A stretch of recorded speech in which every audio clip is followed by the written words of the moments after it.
ठाणे के वर्तक नगर थाना क्षेत्र से एक चौंकाने वाला मामला सामने आया है।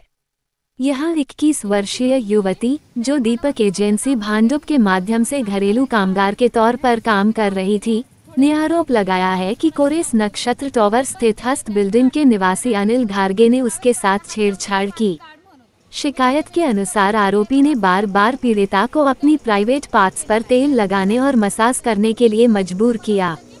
पीड़िता की शिकायत के बाद आरोपी के खिलाफ संबंधित धाराओं में एफआईआर दर्ज की गई है। आइए सुने पीड़िता से पूरी आपबीती। प्रयत्न केलं, त्यांच्या घरी कामाला आले ते मला डायरेक्ट बोलले की आज माझं पाणी काढ म्हणून प्रायव्हेट पार्टचं, तर मी नाही केलं। तर आमच्या इथे एक बाई आलेली भांडी घासायला, तिचं बेडरूम लॉक केलं। मला बोलतात की तू काय करू नको, ओरडू वगैरे नको, मला जबरदस्ती करण्याचा प्रयत्न केला। दुसऱ्या बेडरूम मध्ये मी धावत गेले, तिथेही त्याने मला लॉक केलं, बंद केलं। ती दिदी गेल्याच्या नंतर मी बाहेर गेले तर दरवाजातून त्याने मला ओढत आणलं बाहेर, ओढून आणून दरवाजा लॉक करून स्पीकरला गाणी वगैरे लावून जबरदस्ती करण्याचा प्रयत्न केला। मी जोरजोराने बोलते की मला बाहेर जायचं आहे, बाहेर जायचं आहे, मला जायचं आहे। एजन्सीला मी बोलतेय तरी त्यांनी मला काहीच हे केलं नाही। मी त्यांना जोरात बोलते की मला बाहेर जायचं आहे, मला तुमच्यासोबत नाही राहायचं, तरी पण त्यांनी मला जबरदस्ती करण्याचा प्रयत्न केला। नंतर मग मी बाथरूममध्ये गेले की जेणेकरून बाथरूममधून मला आवाज जाईल। बाथरूममध्ये गेले, बाथरूममधून त्यांनी मला बाहेर ओढत आणलं, बाथरूम लॉक नाही करायचा, त्यांनी बाहेर आणून हे केलं, जबरदस्तीच करण्याचा माझ्यासोबत प्रयत्न केलं। काही तक्रार वगैरे नोंदवले का त्यांच्या विरोधात? हो, पोलीस स्टेशनला हे केलंय, म्हणून नोंद केलंय मी, मला न्याय मिळालाच पाहिजे। हे कृत्य करणाऱ्यांचं नाव वगैरे काही पत्ता वगैरे माहिती आहे का? हा, डॉक्टर अनिल गर, कोरक्स नक्षत्रमध्ये राहतात, हस्ता बिल्डिंग 404 मध्ये 403 मध्ये हे राहतात। त्यांची पत्नी प्रीती गर, तिला सगळं माहिती असून तिने काहीच हे केलं नाही, पुढचा पाऊल काहीच नाही उचललं नाही। तोपर्यंत त्या हिशोबाने मी पोलीस स्टेशनला मला यावं लागलं। अजून काही महिला आहेत, ताई काय सांगाल असं जो आहे प्रकार? आमच्यासोबत पण अनिल गर्गनी तसंच केलंय। मी अर्बन कंपनीची प्रोफेशनल आहे, माझ्यासोबत पण त्यांनी तसंच केलंय। मला रूम मध्ये ते माझे चप्पल सुद्धा घेऊन बेडरूम मध्ये घेऊन गेलेले आणि प्रत्येक रूम त्यांनी लॉक केलेला, पडदा लावलेला। ती पोरगी झोपलेली होती, ही पोरगी 24 तासाचं काम करते तिथं, ती झोपलेली, तेव्हा त्यांनी मला बुक केलेला। आणि ते एक दिवसाचा आधी मला कम्प्लिमेंट देत होते, तुम पटाखा लग रही हो, तुम बहुत खूबसूरत हो, तुम्हारे पति ने तुमको ऐसे क्यों छोड़ दिया, असं ते मला बोलत होते। आणि ते म्हणजे माझ्यासोबत पण जबरदस्ती करायचं त्यांनी प्रयत्न केला। तुम्ही काही तक्रार वगैरे नोंदवली? हो, आम्ही केलो। काही अजून ताई आहेत का? मी साक्षीदार आहे, तेव्हा मी तिथंच होती, तेव्हा त्यांनी हिला बुक केलं। आणि जेव्हा दुसऱ्या दिवशी हे प्रकरण हिच्यासोबत घडलं ना, मी खालीच होती, मग ती रडत आली, तेव्हा आम्ही सर्वांनी एकजुटे हो। काय काम करायचे ताई तुम्ही तिकडे? आम्ही अर्बन कंपनीमध्ये घरकाम करायचं, हेल्पचं ते काम करायचं। नमस्कार, मी निरिमा बोलते। मला पण तेच सांगितलं होतं, मी अलिबागवरून आले होते कामाला, मला पण तिने तेच सांगितलं होतं सरांनी का बोलता असं वरवरचं काम आहे। आणि मी तिथे गेल्यानंतर आहे ना, रात दिवस नुसती मालिश करायला लागत होती। आणि नंतर त्यांच्यासोबत आहे ना बेंगलोरला घेऊन गेले, आणि बेंगलोरला घेऊन गेल्यानंतर आहे ना त्यांची बायको गार्डनमध्ये गेले होते, आणि ते आहे ना डायरेक्ट माझ्या अंगावर येऊन चढले। मी त्यांच्या बायकोला सांगायचा प्रयत्न केला तर ती मला म्हणते काय तू बोलते त्याच्या अंगावर चढले असेल, म्हणून मी कायच बोलले नाही, मी घाबरून रडायलाच लागले। तर तिने मला रात्रीचं 2 वाजता आहे ना सर बाहेर काढलं आणि माझ्या अंगावर लाथ मारली आणि मला बोलायला लागली तुला जेवायला पण देणार नाही, मला 2 दिवस जेवायला पण दिलं नाही तिने। याच्या प्रकरणामध्ये काही तुम्ही तक्रार वगैरे नोंदवली होती का ताई? कोणत्या पोलीस स्थानकामध्ये? नाही, तेव्हा मी कुठे नोंदवली नव्हती, पण आज मी सर नोंदवले पोलीस स्टेशनमध्ये ठाण्याला। ताई तुम्ही त्या एजन्सीमध्ये जे काम करतायत त्या एजन्सीवाल्यांना काही तुम्ही ह्याच्याबद्दल जे काय ते माहिती वगैरे दिली होती का? हो, एजन्सीला मी आदल्या दिवशी मी फोन केला एजन्सीला बोलले की असं एजन्सी मला बोलली निघ।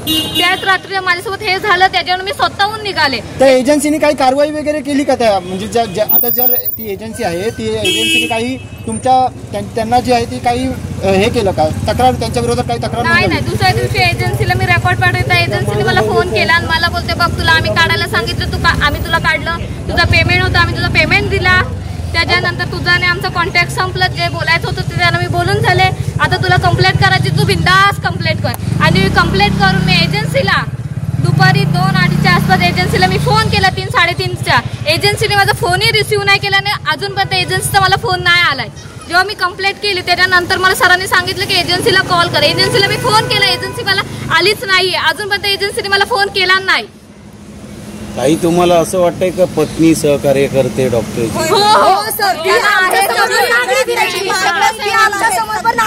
त्यांना पण शिक्षा दिलं पाहिजे कारण की ती पण एक स्त्री माहिती असल्यावर पण ती असं करते तर त्याला शिक्षा दिली पाहिजे. काही महिला आयोगाची वगैरे भेट घेणार आहात का तुम्ही? हो आम्हाला गरज महिला आयोगाकडे काही न्याय मागणार आहात का? मागणार. आपल्याशी समाजसेवक संगम डोंगरे जोडले गेलेले संगम सर, असा जो प्रकार आहे ठाण्यामध्ये जो आहे घडलेला आहे, काय काय काय कसं बघताय? मी तर म्हणतो तो अनिल गर्ग ना, अनिल गर्ग आहे ना, त्या भडव्याला इतर चापटवलं पाहिजे. एक अरे लहान ही मुलगी त्याच्या मुलीच्या वयाची आहे, अष्टीन चाळे करायला लावतो.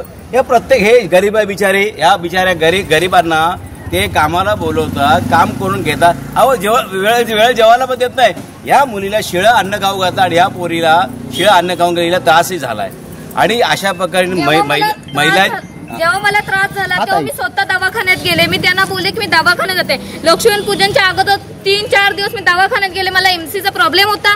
माझ्या एमसीच्या गोळ्या त्याने काढून ठेवलं. का की तुला एमसी आली तर आमची पूजा राहील, ह्या हिशोबाने त्याने मला गोळ्या दिलं नाही. मी दुसऱ्या मॅडमना फोन केला की मॅम असं झालंय, मला गोळ्या तुम्ही पाठवून द्या, क्योंकि मला त्रास होत होता, ह्याने मी हे केलं. तरी त्यांनी काहीच केलं नाही. नंतर मग मला एमसी आली, मी सोनोग्राफी केल्या. तर सोनोग्राफी मध्ये मला थोडा प्रॉब्लेम आहे, ह्याचा खर्च त्यांनी द्यावा मला, कारण की त्यांनी माझ्याशी असं वागलेत. सर काय सांगा, कसं बघताय प्रकरणाकडे? अत्यंत निर्दयनीय आणि क्रूर. बघा ही मुलगी आहे त्याच्या मुलीसारखी आहे आणि मुलीसारख्या मुलीवरती तो बलजबरी करतोय. आणि विषय म्हणजे आम्ही ती रेकॉर्डिंग ऐकलेली आहे. त्या मुलीला घरामध्ये बंद करून ठेवून म्हणजे अपहरणचा पण पोलिसांनी 140चा गुन्हा दाखल केला पाहिजे. याच्यामध्ये त्या संदर्भात गुन्हा नोंद नाही आहे. बघा आता आम्ही जे माहिती घेतलेली आहे त्याच्यामध्ये अपहरणचा गुन्हा पण दाखल केला पाहिजे. आणि सदरची महिला जी आहे ती महिला जी आहे त्या डॉक्टर गिरची पत्नी जी आहे ती त्या डॉक्टरला सपोर्ट करते. म्हणजे गुन्हेगार आहेत, गुन्हेगारला सपोर्ट करणं तेही गुन्हेगार आहे.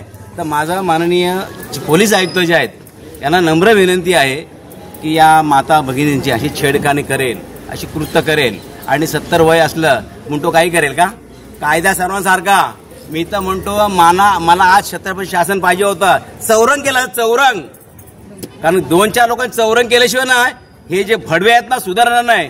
आणि अशा प्रकारे ह्या गरीब ज्या महिला ज्या आहेत बिचारी मोलमजुरी हातावरती काम करतात, यांच्याशी असे घाणेरडं कृत्य करेल ना तर यांना साल्यात चोपत दिलं पाहिजे. मी माननीय जे इतर सिनियर जे आहेत त्यांच्याशी बोललो की साहेब तुम्ही अटक करा.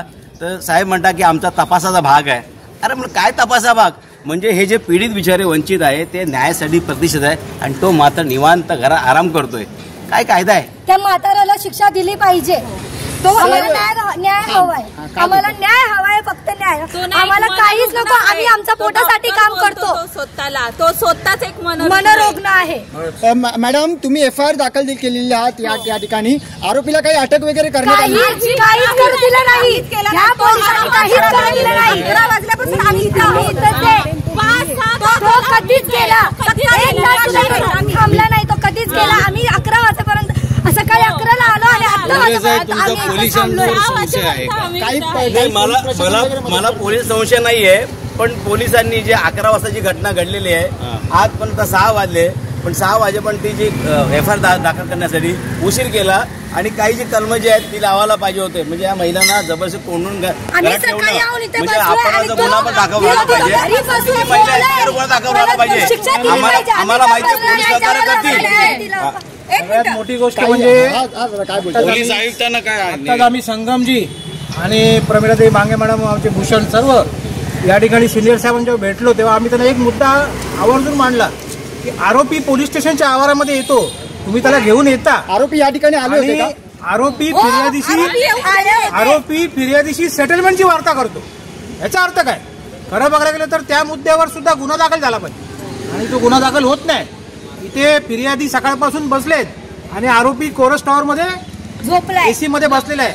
म्हणजे काय मागणी करणार प्रशासनाला? कायदा आहे कुठे? प्रशासन आम्ही मागणी करतोय तो सदरचा जो आरोपी आहे त्याला तात्काळ अटक करा आणि ह्या माझ्या माता भगिनीला न्याय द्या.